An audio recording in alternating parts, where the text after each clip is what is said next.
43 tech companies over the last 8 days have laid off 11,000 employees.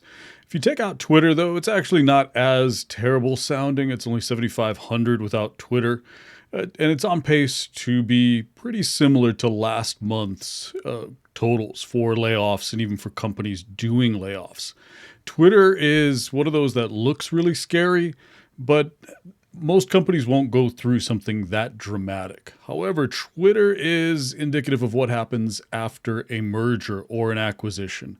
So if you're in a business that was just acquired, is about to get acquired, expect layoffs. They're going to come for two different reasons. One, obviously, to reduce costs. It costs a lot to buy a company. Making it profitable and having it help add to the bottom line as quickly as possible is critical. And so new management, new leadership will come in, reduce headcount. They'll also reduce sort of redundant positions because there are people in both companies now that are doing very similar roles. And so there'll be some reduction in force around redundancy. And typically it's multiple rounds. You'll have probably 2, sometimes even 3 rounds of layoffs to get both companies down to the right size, right amount of talent, and keeping the people who are critical. So if you are working on an important line of business, you're probably safe. It's not all bad news. Sometimes being acquired can be a good thing, especially by a very large, very mature company. They know how to do acquisitions well, and so they're not going to do crazy, unreasonable layoffs. So don't worry too much about Twitter. A big tech company warning sign that you should be worried about: Apple and Amazon. Last 2 holdouts, they have paused hiring. They've implemented a hiring freeze. That's really a bad sign as far as just tech in general. Apple's the most stable company out of all of the big tech, used to be FANG companies. So the fact that they are announcing a slowdown or a temporary hiring freeze, it's just indicative that even they are starting to see some slowdowns and some things that will impact their business going forward for the next 12 to 18 months. Another company that just recently laid off that's very worrying is Lyft. And the reason is when they reported quarterly earnings yesterday, they said that a lot of the reduction in revenue was due to increased competition. So competition between companies is now increasing, which means across industries, even industries that are resilient, like gaming, Take-Two Gaming, is also looking at slowing revenue. They're cutting workforce. A lot of companies are following suit because they're not being as successful against their competitors. So even if you're in a good industry, an industry that is performing well, if your particular business is not doing well against the competition, you're probably looking at a significant layoff coming your way. Gaming is one of those industries. It's resilient during a recession.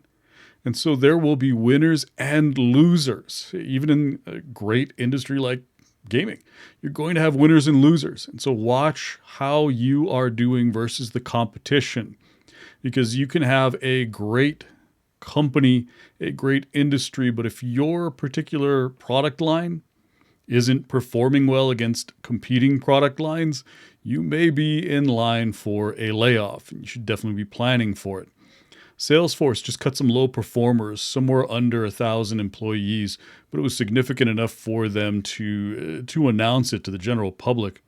That sort of trend, laying off low-performing employees, that's going to continue for the next 12 to 18 months. Companies have really overhired. So if you're in a company that grew in 2021 by over 10%, grew its headcount by over 10%, you're probably going to be looking at several waves of what they call performance-based layoffs, where it's just that bottom performing group is going to be let go of. And so it is a layoff, but if you're not in that low bottom tier, probably not something you even have to worry about. However, if you are a low performer, just be prepared. This is a great way for companies to lay off from their perspective. So it'll be uneven. And like I said, if you're a high performer, not something you really have to worry about. So don't stress it if you're in that top half. There's weakness in multiple industries, and this is really getting worse. Small and mid-sized businesses in retail, communications, media, consumer goods. They're struggling because spending is coming down. The pie that they're all competing for is shrinking. So revenues are declining. You will see layoffs coming very soon to small and mid-sized businesses in those four main industries. But the less obvious implication is if you're in a company that supports other companies or that sells products to companies that are in retail, communications, media, or consumer goods, you will have secondary impacts to your business. So if your company or the product line that you work on primarily supports those industries, be ready. It will not happen at the same time, but once those industries start laying off, they're really slowing down spending on your products and services in many cases. And so expect some sort of a slowdown in revenue, which could longer term, maybe 6 months down the road, impact company earnings and lead to layoffs. Who is definitely laying off next? Meta. There was a report in the Wall Street Journal a couple days ago saying Meta is going to lay off thousands, which is kind of scary. Intel is also laying off a significant portion of their workforce. So if you're in a company that depends on ad revenue, if you're in a company that is in the hardware, especially PC hardware space, any sort of chip space, you may be seeing the same sort of implications that are happening for Meta, that are happening for Intel. Those are coming. And again, if you're in a company that services the chip sector, PC, personal computing, personal PC hardware, or any company that's primarily dependent upon advertising for their revenue, those are also going to be companies that will be impacted just longer down the road. Fintech, crypto, any companies that are working in the mortgage space and the real estate space, they've already started several waves of layoffs, and those are going to continue. And it's not just a few companies. I would say almost every company in those spaces are going to be laying off, and not in small numbers. It will be significant. There will be multiple rounds of cuts as long as this downturn continues to affect those industries. When? When is all this coming? Well, companies like to lay off right around the end of quarter. When is the end of quarter? So you've got December 31st is your the next end of quarter that's coming up. But we also have them at the end of March, end of June, end of September. So those are your 4 quarters. If the company's results are really bad, in order to make their results sound better or make it sound like they're responding quickly to the downturn in results, they will typically do a layoff before, in the week or 2 weeks leading up to them reporting quarterly numbers. They will do a layoff cycle.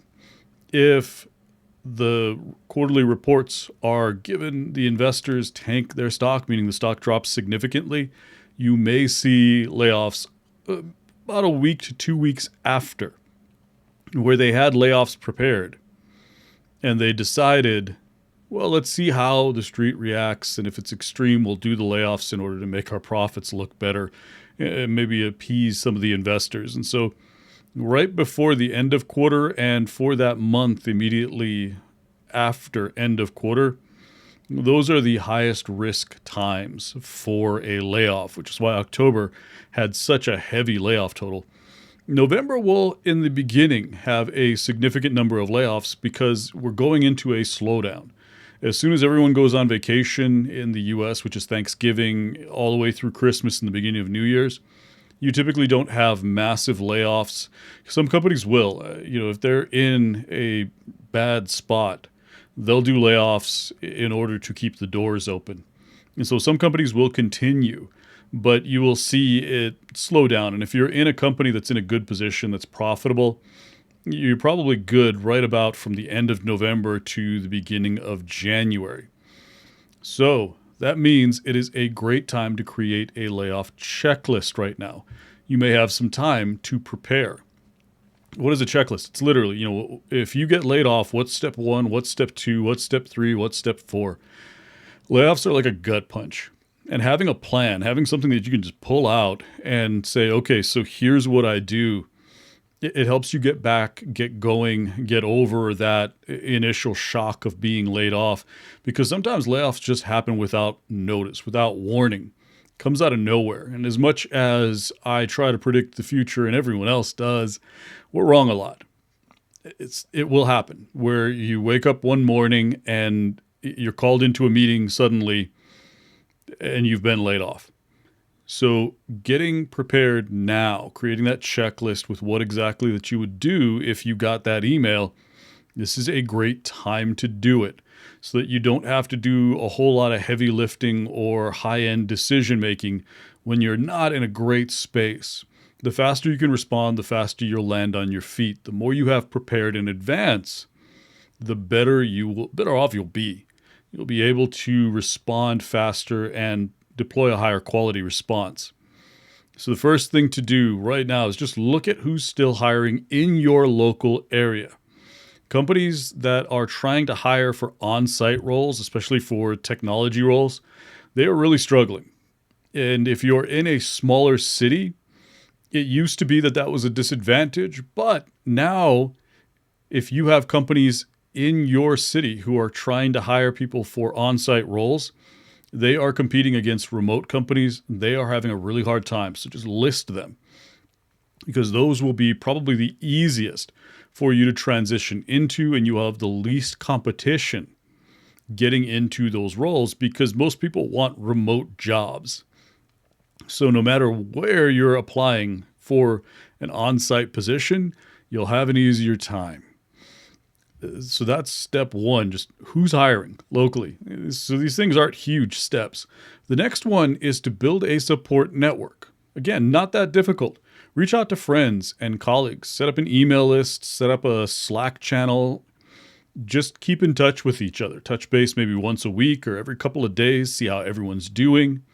Make sure that everyone has sort of an idea of what the purpose of this support channel is, or what the support email list is.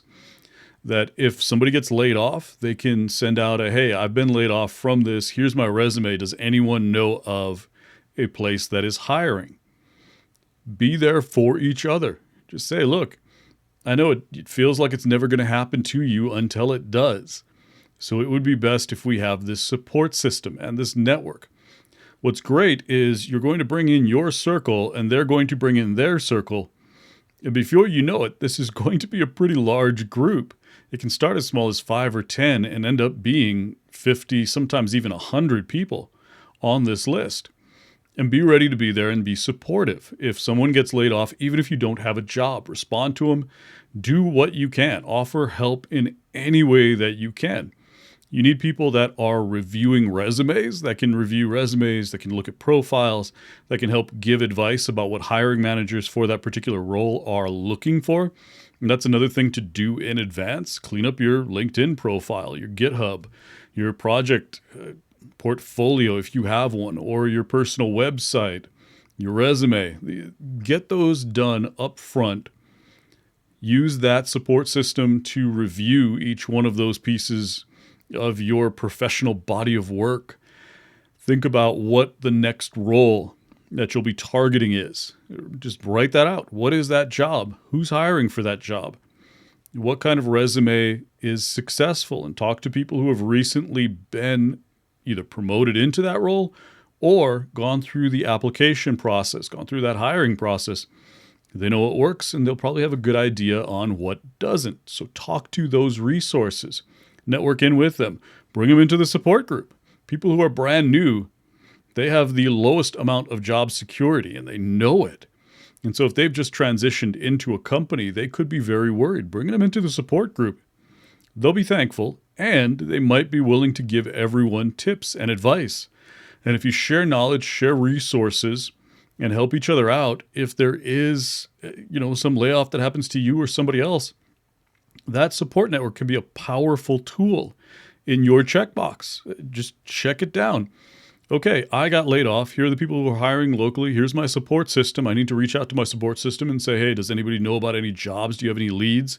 Do you have any advice for me on where I might be able to apply? Do you know somebody that you can connect me with?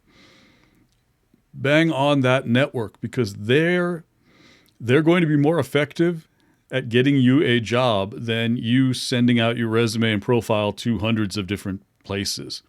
It's that referral network. It's so powerful in picking you up, getting you back on your feet, and getting you into your next role. And then finally, look internally within your business. Sometimes layoffs happen, but you have the opportunity to move into another organization or another team.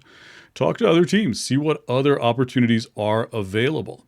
See who else is thinking about hiring, because like I said in a different video, we have sort of this uneven hiring market where some companies are laying off in one organization, but ramping up a totally different organization, refocusing on core business. So see if there are opportunities within the business to move into a safer area, or just to be aware of it, or to help someone in your support system, in that support network. Have jobs ready, because people internally who are hiring are going to be grateful to you if you can refer great candidates to them. So that's who is laying off right now, what types of companies are going to be laying off next, and like Meta and Intel are laying off next. They've already announced it. And that's the checklist. You really have it detailed. Here is step 1, step 2, step 3. Have as much built and cleaned up and polished and ready to go in advance as you can, because some layoffs are unpredictable. Build out that support network. Be active in that support network, because you never know when you're going to need it or when you'll be able to help someone else and build really a friend and colleague for the rest of your career, who's going to remember that you were the one who helped them land on your feet. So even if you don't need them now, 4 or 5 years from now, if something does happen where you need a recommendation, or they end up getting a great promotion within that role and you might want to work on their team, you can always call in that favor and ask for some help. So right now is a great time to get help from others, to be helpful to others, and to build those strong connections long term. But the most important thing, keep your eyes open and just be prepared. Look at some of my other videos on warning signs for a layoff that are coming up. I'll put a link in the description and details. Keep track of this playlist. It'll have all of the content and advice that I have for people who are potentially in layoffs or might be about to get into a layoff, or how to break into the data science field during a downturn when it is absolutely the most difficult to land your first role. Hopefully these videos are helpful. If they are, don't forget to hit the like button.